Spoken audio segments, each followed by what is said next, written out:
ngayon na okay na yung company mo, ano yung mga ino-offer nyo sa Kaizen Billiards po?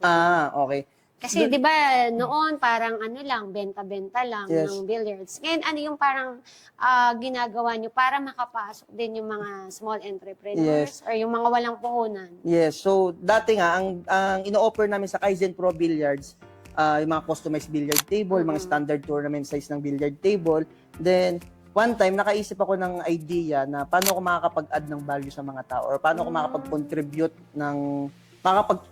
sa billiard community. So, doon na pumasok yung system namin na tinatawag namin na boundary system. So, parang ginawa namin yung system na yun para magkaroon ng access yung mga tao sa billiard table. Kasi isa sa mga nagiging barrier kung bakit hindi nakakabili ng billiard table yung mga tao or hindi sila magkaroon ng billiard table is yung presyo ng billiard table. Sobrang mahal, almost 100,000 para magkaroon ka ng isang standard billiard table, di ba? So, paano din lalago yung billiard community at billiard industry kung kokonti yung billiard table sa Pilipinas, di ba? Kung limitado lang yung mga taong nakakabili ng billiard table or kokonti lang yung may kakayanan bumili ng billiard table. So, nakaisip kami ng idea kung paano luluwag yung barrier para magkaroon ka ng isang billiard table. So, doon nga pumasok yung boundary system kung sa magkakaroon ka ng billiard table kahit wala kang kapital. Walang kapital, Yes. pwede magnegosyo. Yes, ang kailangan mo lang ilabas is yung, instead na bumili ka ng billiard table sa amin na worth 85,000 to 100,000 plus, ang kailangan mo lang bayaran is yung delivery and installation charge. Parang yun na lang yung magiging kapital mo. Yung expenses na lang para madala yung product. Yes. Ay, yung bilyar. Yung billiard table. And aside from that, meron lang deposit na 10,000 pesos. Pero sa'yo pa rin yun. As long as aalagaan mo naman yung billiard table, pag binalik mo, same condition pa rin or wala namang damage, ibabalik namin yung deposit mo. So, gumagana siya. Halimbawa, nag-avail ka sa amin ng boundary system, wala kang pambili ng billiard table, pero gusto mo magkaroon ng billiard business. Saka may place ako.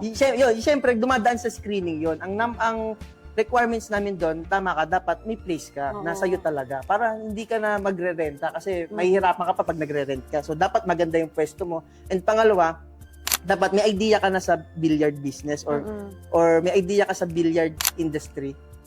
Player ka or mahilig ka sa billiard para hindi ka na andun mahirapan. yung interest. Yes, yung interest. Or katulad mo, dating merong yung parents mo nabanggit mo merong bilyaran dati. Oo, alam ko na kung paano magpatakbo. So, yun yung pinaka-requirements namin. Aside from that, mga papers na. So, kapag na-provide mo naman yung mga papers, may pwesto ka maganda, and napatunayan mo naman na may idea ka sa bilyaran, dadalan ka namin ng billiard table. Ang babayaran mo lang is yung delivery and installation charge. So, yun na yung pinakapuhunan mo. So, yun nga yung naging way namin para makatulong sa mga tao kung paano makapag-start ng business. And nag-click naman siya. Oo. Kasi unang labas pa lang namin nung content, nung ads. Actually, kasi, organic lang kasi kami mag-post di kami nag-paid ads Unang labas pa lang namin, ilang araw pa lang, million na agad yung views. So, ang dami nag-reach out sa amin, iba't ibang lugar. Kaya lang, ang offer namin, limited lang sa ngayon sa Cavite, Laguna, Batangas, Calabarzon area lang. Pero ang dami pa rin namin natulungan na makapag-start ng billiard business. And hanggang ngayon, running talaga siya. Wow, ang ganda ng idea, no? Actually, kung halimbawa mahilig ka rin talaga sa billiards, tapos gusto mo magkaroon, kaya mo i-operate yun no? Yung end kasi nun, ang talagang target namin doon, kailangan makapag-own ka din ng sarili mong billiard table gamit ng program namin. So, pag nag-prosper sa yun, within, let's say, 3 to 4 months, nag-prosper na, kumikita, pwede ko ba itong i-rent to own na lang? Pwede yun.